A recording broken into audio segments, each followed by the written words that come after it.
Yo, what's up, peeps? It's your boy Marwin. Welcome to my channel, Food Fidelity.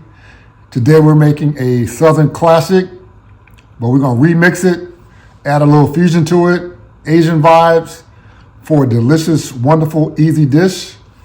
The steak is going to be sirloin, and the gravy, and that's where it's at. We're gonna go hard on the gravy.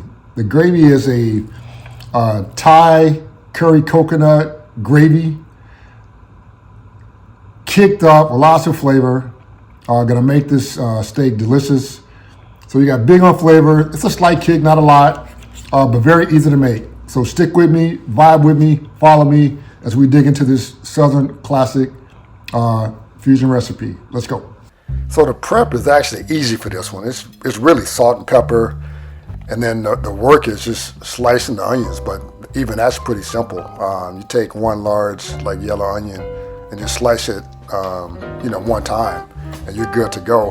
The big thing with the steak is you want it to be relatively dry as you season it, because we want to get a nice sear, a nice little crust on the outside before we start to kind of braise it. So I'm going into the skillet. I'm going to probably fry about 2 to 3 minutes per side. Again, the goal is to get that caramelized crust on the outside.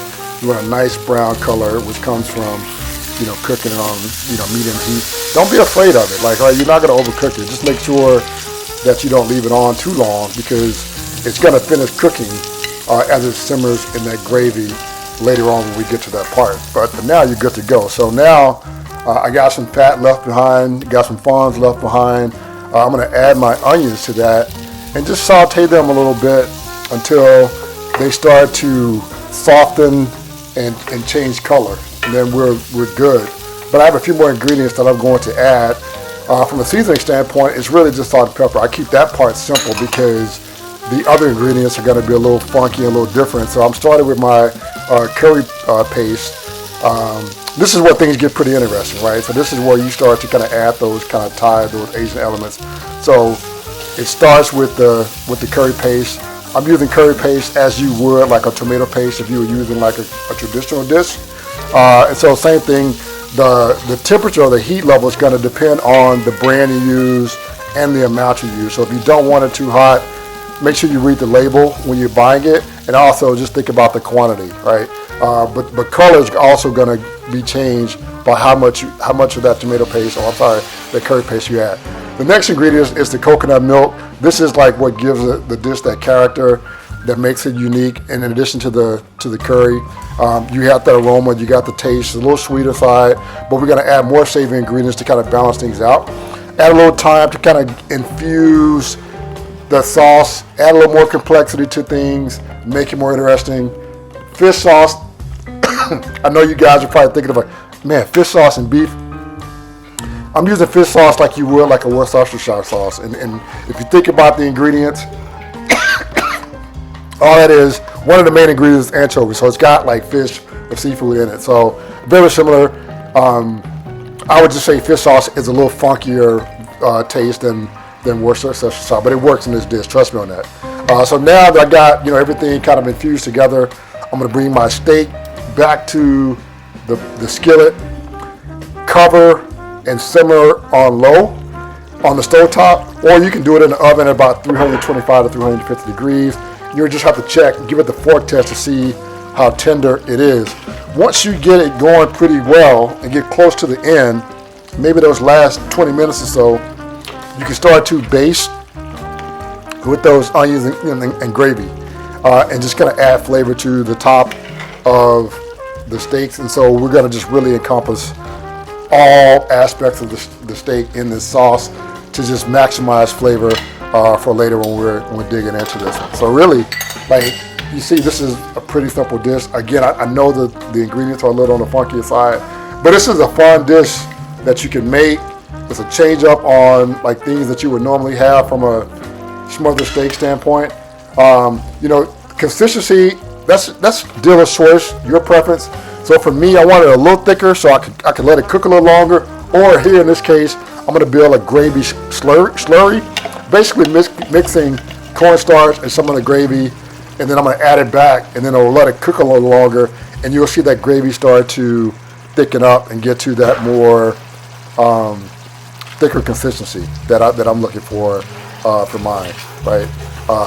And that's it. So that's the making of the dish. My steak is ready. So once I get my gravy ready, I'm going to just serve it over the top of my steak and eat it with some rice. You know, if you have mashed potatoes, you can use mashed potatoes. But you know, you just gotta watch stirs. You know, you don't want it to kind of brown and get stuck to the bottom of the pan. So you have to stir a little bit. And there may be some brown bits in there anyway that you can kind of pull up into that gravy and add more flavor. There's a lot of fat from the steak and also from the coconut milk, and so I'm adding a little acid to kind of break things up. Lime works here with the taste profile. You know, again, kind of keeping that Asian kind of coastal kind of vibe with those ingredients. Coconut milk and lime make a good pairing. And so, you know, I can serve it, you know, now, or I can add the steak back in, and you know, and just do it like this, right? And so this is the dish, you know, finished. You know, humble ingredients, nothing too complicated. The technique, you know, the prep, you know, all pretty minimal, but you get this really comforting, flavorful, tasty dish that just knocks it out the box, Rick. You know what I'm saying? So it's like that, right? And so just thinking about, you know, other things as, you know, we vibe on this dish is really about, you know, taking a classic, starting with a classic, you know, basic fundamental dish, and just playing around with it, adding your own spin. You know, be inspired to do whatever it is that you want with it. Like I said, I wanted mine to just have just a little more unique flavor vibe. I make the regular cut all the time, just, you know, really steak, onions, a little bit of heavy cream, some Worcestershire sauce, salt and pepper, and probably like my favorite spice, you know, is paprika.